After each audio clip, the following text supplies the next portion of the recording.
আমি যে সঠিক কথা বলি সেটা তোমার কেউ দেখতে পাও না নাকি? আরে গোপাল বাবা, তোমরা দাঁড়িয়ে আছো কেন? এসো এসো, বসো। কুসুম, জামাইকে দাঁড় করিয়ে রাখবি, বসতে দে না। এসব চাষা ভুষাদের সাথে আমি একসাথে বসে খেতে পারবো না। কিছু মনে করবেন না বাবা, আপনাদের রুচিতে এসব যায়, কিন্তু আমার রুচিতে এসব যায় না। এই ছোট লোক চাষিটার জন্য আমাকে কত কথা শুনতে হয়েছে গ্রামবাসীদের কাছ থেকে।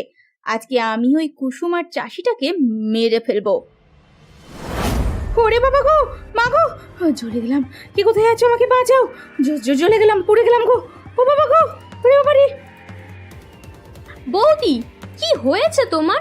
তুমি এভাবে চিৎকার করছো কেন? কি হয়েছেটা কি? আরে কে কোথায় আছো?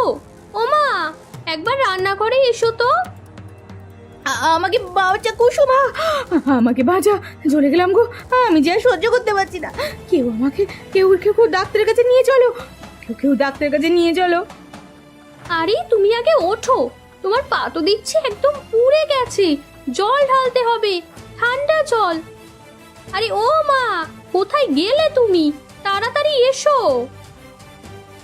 আরে কি হয়েছে? এভাবে চিৎকার করছিস কেন?